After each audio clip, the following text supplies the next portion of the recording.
Hey, everybody. This is Dr. Brian and Heather.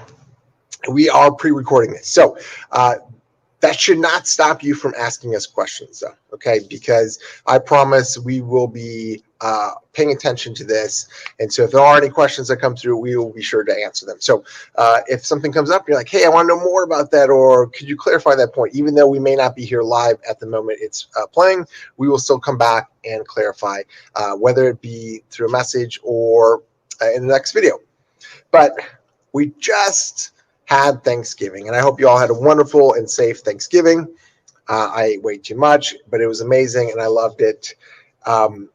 Heather, I had the same. Correct? You what? Good Thanksgiving. Did you have a good yeah. Thanksgiving? Okay, yes. And so today we're going to be talking about the importance of giving. Okay, and so Heather and I were talking about what we should title this, and she took out gift. So I'm going to elaborate a little bit on that, because I originally had gift in there, but she brought up an important point. So that's going to be my question to Heather in just a moment. But this is such an important thing, the idea of giving and what that actually does to our brains and during development, and what's actually happening when we give, right? And this is a season of giving, right? Whether it be an actual tangible gift, whatever it may be, right?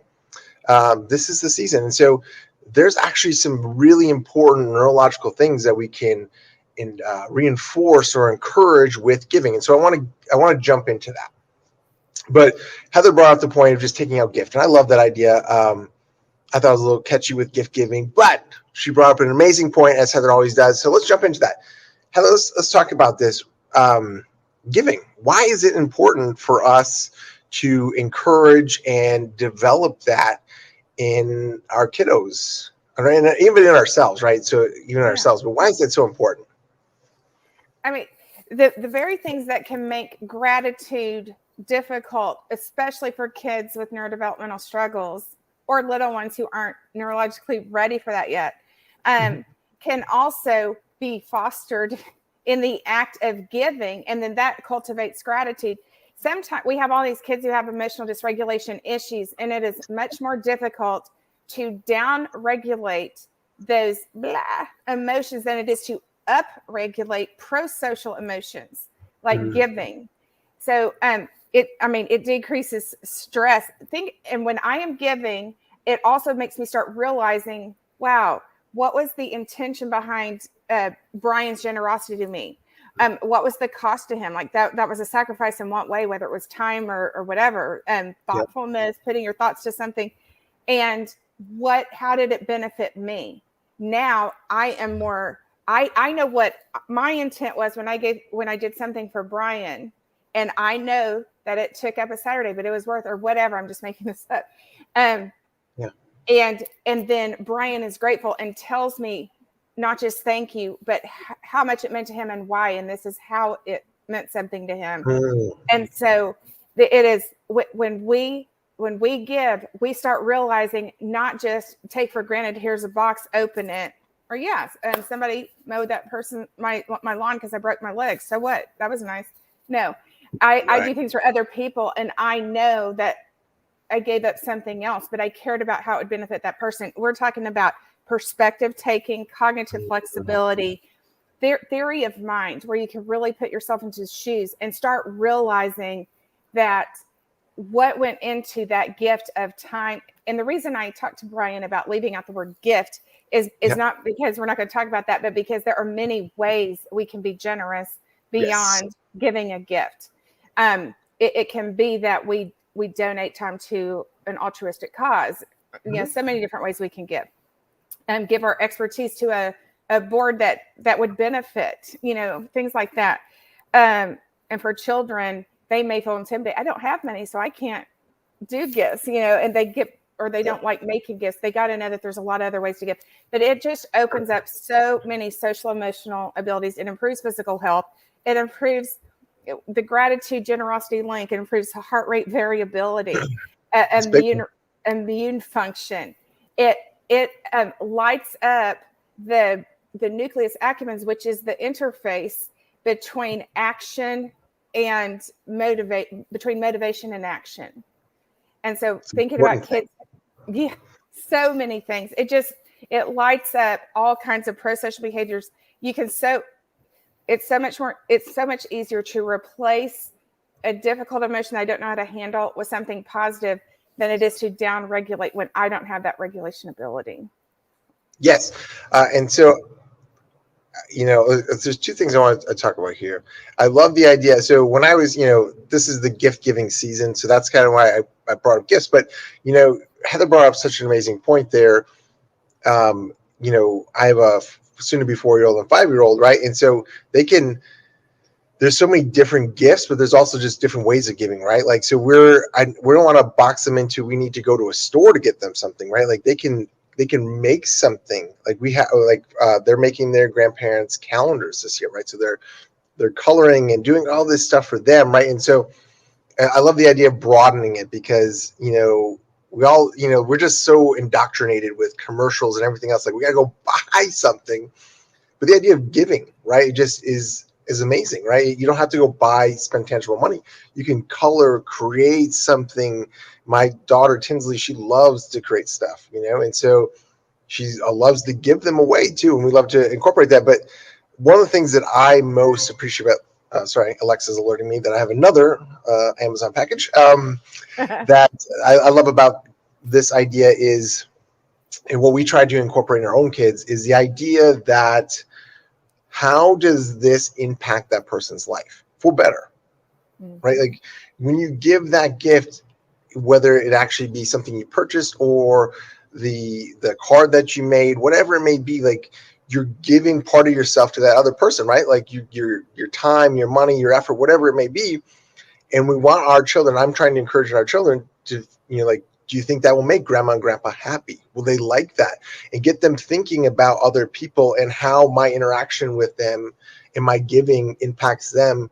And then tying that back. Do you feel good when grandma and grandpa like your stuff? Yes, we love it, right? And so there's that connection, right? And so I think that's so important for kids because let's be honest, growing up, I had amazing grandparents, aunts and uncles, and I got a lot of gifts, but it was always about me, right? And nothing wrong with I had amazing, but I want to start switching that role for how can I help somebody else, right? Like, why are we doing this? There's an intention behind gifting, right? Yes. Intention.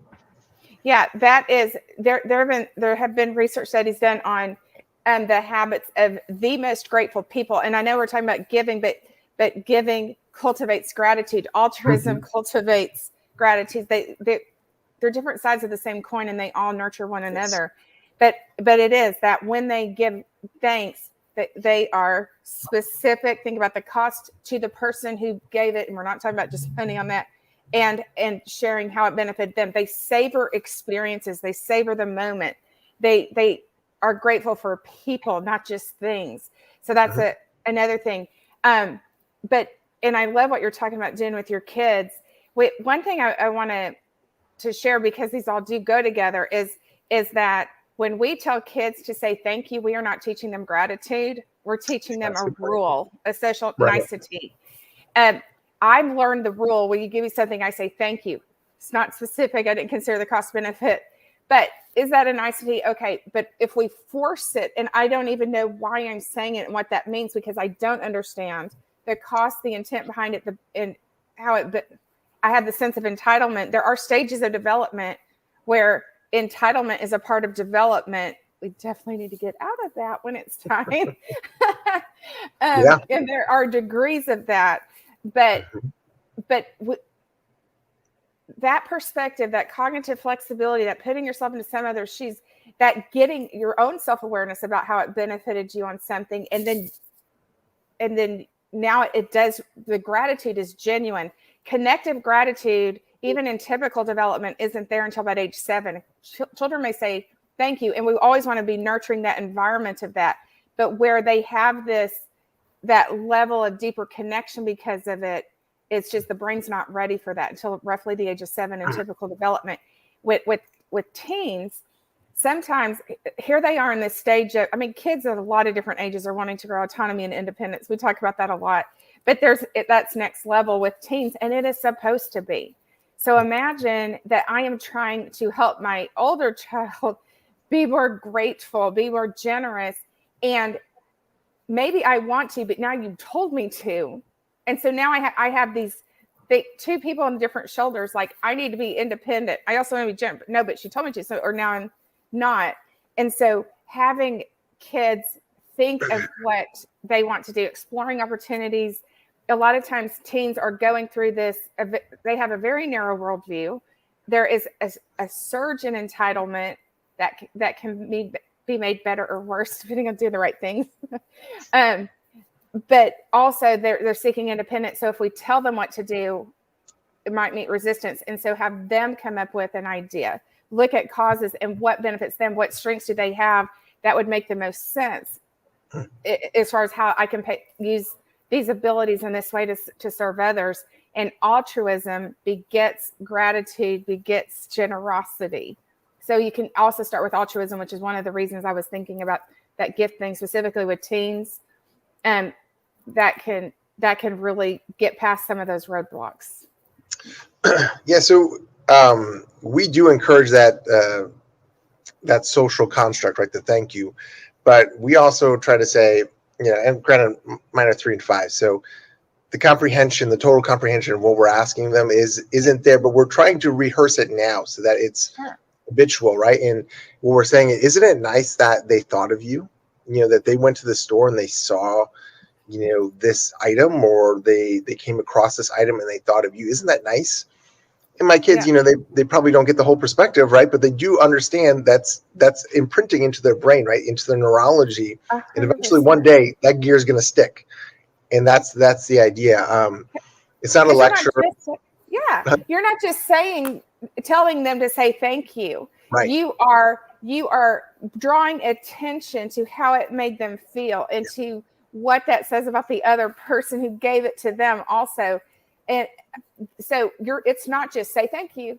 You are putting meaning, you're spinning meaning, weaving it into that the entire time, which is beautiful. And when you ask kids like, how did that gift make you feel? And they give this answer. What do you think, Grandma, Grandpa? You think Uncle Johnny knows that? And instead of, so you can do these encouragements in the right direction, but connecting these dots like Brian is doing is so much better than what do you say? Thank you. And that's just a go-to. And I understand why, but what y'all are doing is a complete game changer in the brain. Yeah, I think for anything to truly change, right, we have to understand why we do it, right? We have to have some form of meaning attached to our behavior. Otherwise, it's robotic, and we don't want that. We don't want robotic nicety, because that encourages all sorts of other negative things that we don't want to encourage. The other thing I want to talk about, though, is you can't give what you don't have. And so it helps you appreciate what you do have, right? When you give something, whether it be time, effort, a tangible gift, whatever, a skill, right? Like Tinsley likes to draw. And so we're encouraging that skill set. If that's a skill set she has and develops, that's an amazing thing. That's a gift that she can give to other people.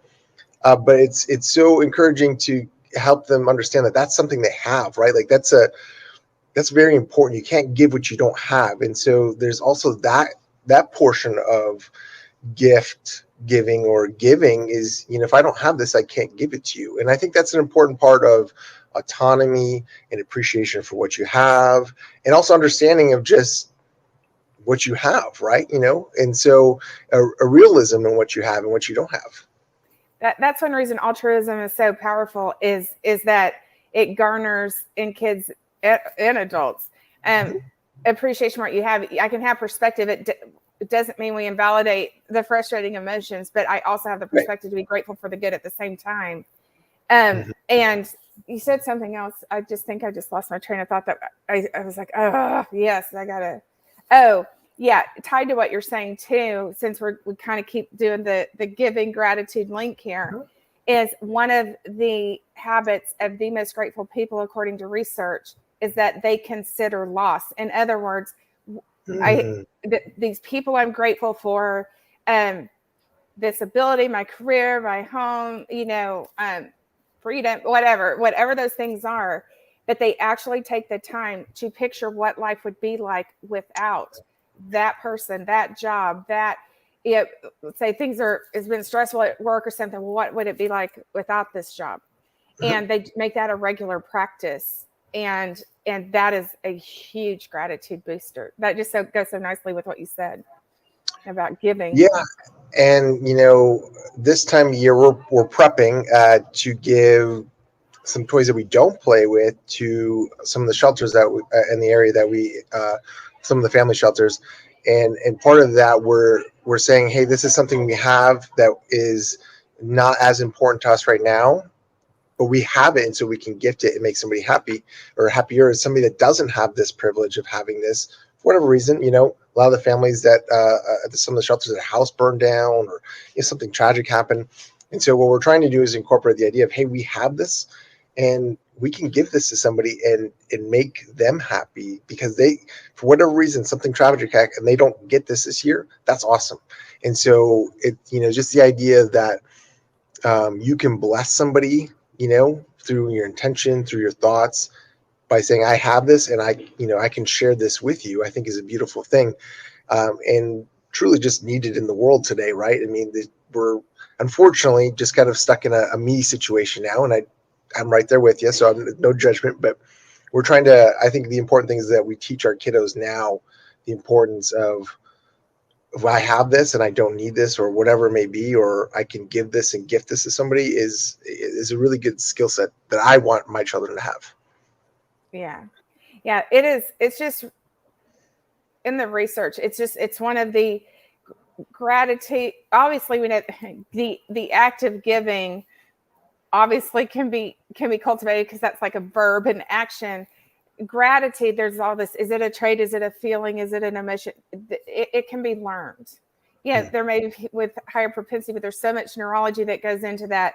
But the altruism, just think about, we always talk about patterns. If we're talking about older kids or kids who are giving you some pushback on things, think about what are the patterns to that and what we haven't tried. Think about the link between, okay, maybe we take the conversation off of giving because that's just not registering right now. It doesn't mean, just keep in mind, we always talk about behaviors, communication, what looks like lack of gratitude, which then also usually means less generosity in general.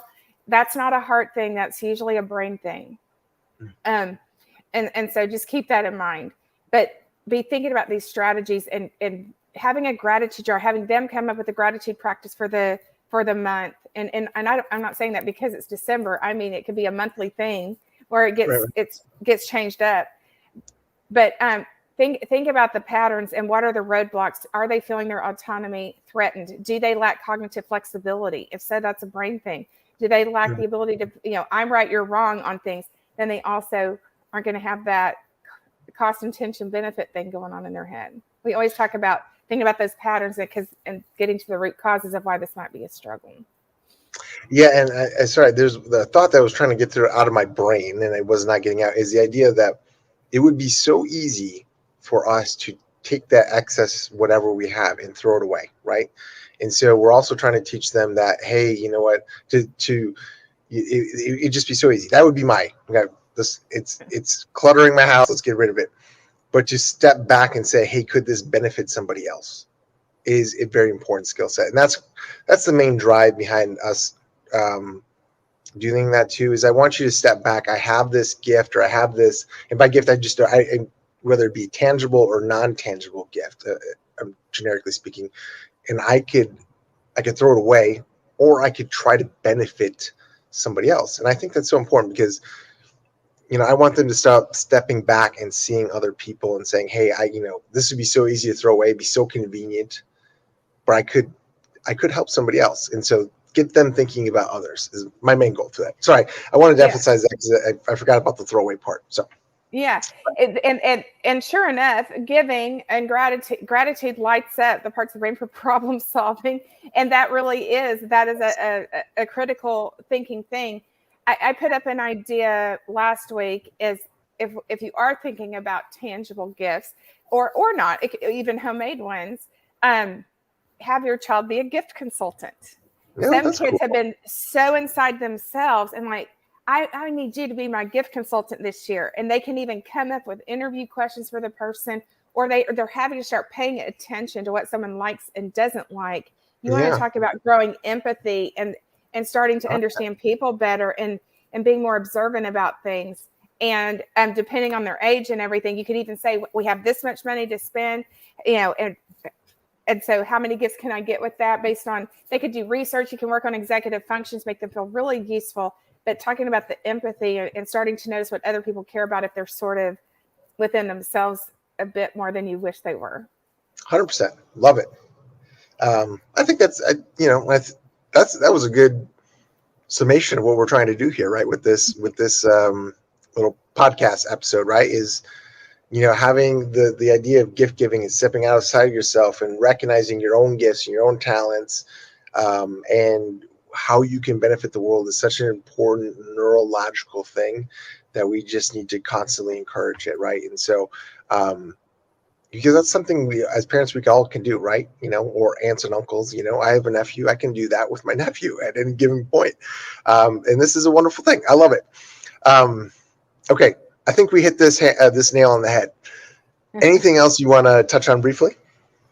I'll say one other thing, because I hear a lot from parents about, we've done some shows about mental health and suicidal ideation, and how many times do we have kids who teachers or parents, and we understand why, think they're lazy or lack motivation. But intrinsic motivation that stirs my soul, number one, I have to be in touch with my body and all these other things and know it stirs my soul. But think about what we've been talking about today and what drives intrinsic motivation: autonomy, competence, mastery, connection, gift giving, gratitude. That is a social connection thing, and purpose. We're talking about cost, intention, benefit. I have a purpose in this world. I'm connected to other people. I get the purpose behind this gift. I know my purpose in trying to help someone else in this way. Those are the layers of intrinsic motivation. If you want kids to start having something that a fire in their soul, we're really kind of touching on all of these with what we were discussing today. I'll leave with this, and I will say, I have seen kids who almost, I'll use the word numb, appear numb, until you get them thinking about how they can use a talent or how they can benefit somebody, and you watch almost like a fire, like a furnace kick up in that kid, and they start spitting out ideas and they're smiling and they're problem solving.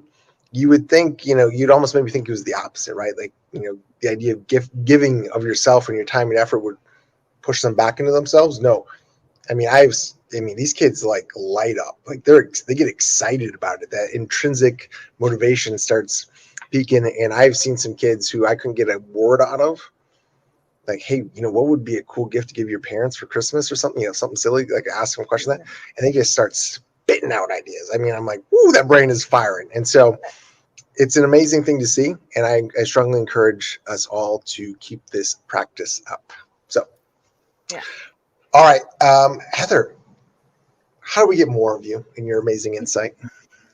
At The Hidden Churn on Instagram or Facebook, or Brain Balance of the Woodlands, Katy, Mansfield, or South Lake. Make sure you go like those pages, both on Facebook and Instagram. Heather also has another great podcast that she does Tuesdays at 11. And do you have one coming up this week? Yes, it's actually, this one's going to be a replay from actually like a year ago. Oh, very cool.